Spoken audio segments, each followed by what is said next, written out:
Hey, what's happening, everybody? It's Damron. We are on mission 7 of our playthrough of Crash Bandicoot in the Crash Bandicoot N'Sane Trilogy. We're getting all the platinum relics as well as the gems on every level, so that brings us to the mission Hog Wild. The platinum relic for this mission is 43.42 seconds.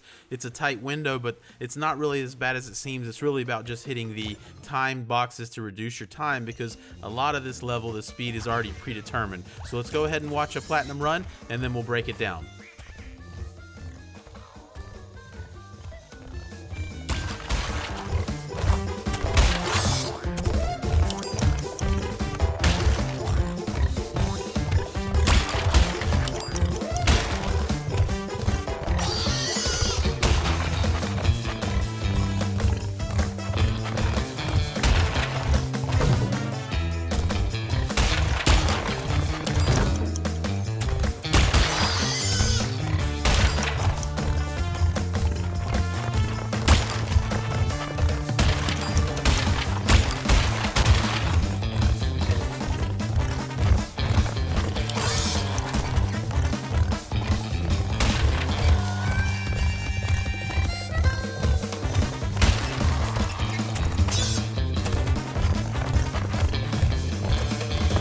Alright, so there you go. There's a platinum run of 42.61 seconds, so it is a tight window in order to make that, but the good news is that there's not really a lot that you can do to slow down per se, because you're going to be riding the hog, and the speed of the hog is predetermined. You can't speed him up, you can't slow him down. So really, the platinum relic is simply about making sure you hit all of the time boxes, the yellow boxes that are going to freeze the time for the number indicated on the box, right? So boom, there's 3 seconds right there. If you miss those, now you're not in platinum time. So it's pretty much really important that you get all of those, and then it's simply about memorizing which direction to be going, right?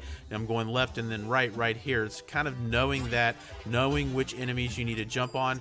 So really, it's kind of knowing the shielded enemies is the main thing. So the first one that you come up here, you're going to want to stick to the right hand side, and as soon as we pass that, then we're going to kind of go around these guys, but we need to go to the left hand side of the next shielded enemy. So right and then left, and then as we jump over this kind of drum that's going to launch us over this gap, we're going to come across our next enemy, which we want to hang to the right, but you need to be able to hit that 1 second box to the left. So as soon as you hit the box, then immediately push your joystick or analog stick to the right to get around that enemy. And then we're going to come 2 more enemies here. We're going to go to the right hand side, and then we're going to go grab that 2 second box into the left hand side.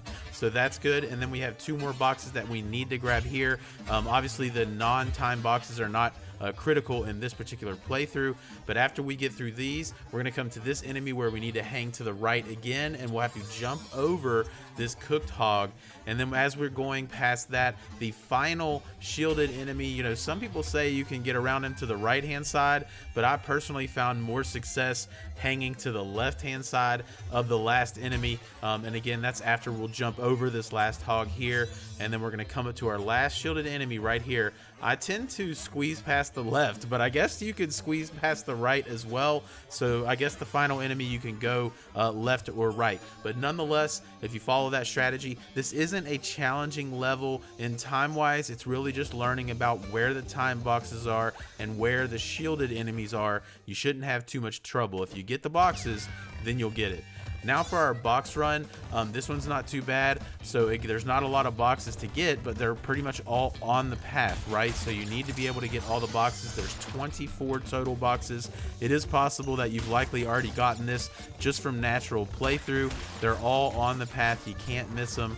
And you should have basically memorized, as I've mentioned in all the previous videos, I highly recommend you do your speed run or your relic runs first, because you're really going to learn the levels doing that, and you're going to get good at a lot of the obstacles. So that's going to make doing our box runs, you know, much easier. You've pretty much learned all of the enemy movements by that point. You know where all the boxes are, and it's much easier just to pick them all off. So that's what we're doing. We're just kind of running through this level, and all of those boxes that we were getting in our time run anyway, so that we were getting the platinum relic time, we're picking those up.